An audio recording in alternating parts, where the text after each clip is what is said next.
के अंदर अनेकों प्रकाश के पीर पैगंबर ओलिया पुरुष है, समय समय पर धरती पर अवतरित होते रहते हैं और वो अपनी साधना के द्वारा अपने जीवन को चमत्कृत बना लेती हैं। उनके चमत्कारों को देखकर सारा संसार है वह अपने आप ही उनके चरणों में नतमस्तक होना प्रारंभ हो जाता है।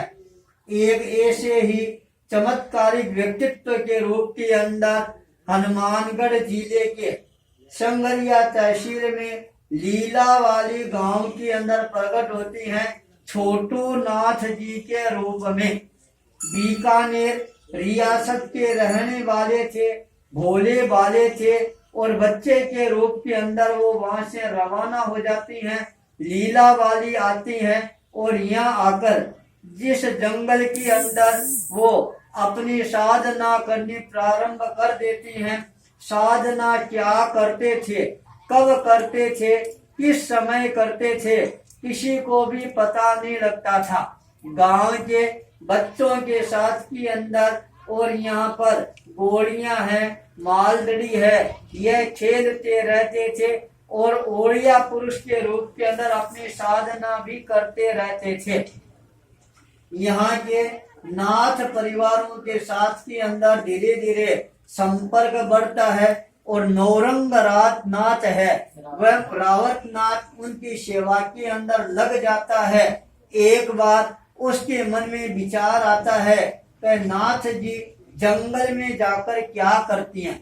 स्वयं जंगल में उनके पीछे पीछे रवाना हो जाती हैं और जंगल के अंदर जब छोटू नाथ अपने शरीर को रूपांतरित करती हैं और अनेक प्रकार के रूप धारण करने प्रारंभ कर देती हैं, यह देखकर रावतनाथ आश्चर्यचकित रह जाता है। जब वहां साधना करने के बाद पुनः लौटती हैं उस समय उसने कहा, देख नौरंगरात, आज तो तू मेरे साथ में आ गया, भविष्य के अंदर कभी मेरा पीछा मत करना। जंगल का वो दृश्य देखकर उनका चेला रावतनाथ घबरा जाता है।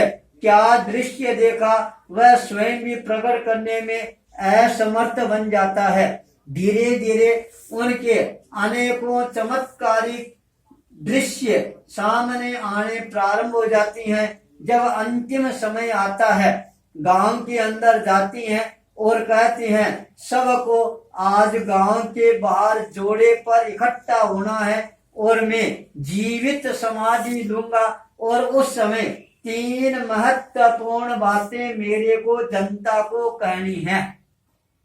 पर जनता भी मन में विचार कर रही है तो बूढ़ा बाबा है, ये क्या करेगा, क्या समाधि लेगा। यहाँ पर आ जाती हैं पर 2 व्यक्तियों ने हिम्मत करके समाधि के लिए यहाँ पर एक खड्डे का निर्माण करना प्रारंभ कर देती हैं। छोटू नाथ उस खड्डे के अंदर उतरता है पर गांव के लोग हैं कोई नहीं आती हैं तो वो 3 बातें उनकी मन में रह जाती है और जीवित अवस्था में जब वो समाधि अवस्था में बैठती हैं अचानक उनका जो शरीर है वो काकड़िए की तरह फटना प्रारंभ हो जाता है और देखते देखते वो समाधि अवस्था में पहुंच जाती हैं। यह स्थान बहुत ही ज्यादा चमत्कारिक स्थान के रूप के अंदर प्रसिद्धि प्राप्त कर लेता है। शेर आईदान जी तातेर उनके परम भक्त थे। छोटू नाथ ने यह संकल्प किया पूरे गांव को मेरे को झुकाकर रहना है।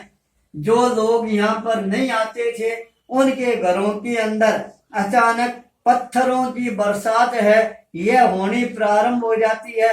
तब लोग अपने आप दौड़कर यहाँ पर आती हैं, मस्तक झुकाती हैं और आज भी 75 वर्षों के बाद भी छोटू नाथ के चमत्कार है लोगों को देखने के लिए मिलता है। यह धूना जहाँ पर उन्होंने समाधि ली थी आज भी लोगों के लिए आस्था का एक महान केंद्र बिंदु बन गया है। जब पद यात्राएं करती हैं तब ऐसे स्थानों पर जाने का अवसर प्राप्त होता है और पुराने पुराने फकीरों का जीवन है वह जानने का अवसर मिलता है। छोटू नाथ की तरह जो साधक अपने आप को साधना में लगा देता है वही साधक अपने मनुष्य जीवन को सार्थक और सफल बनाता है। इसी मंगल भावना के साथ ओम ह्रीं नमः, ओम ह्रीं नमः, ओम ह्रीं नमः।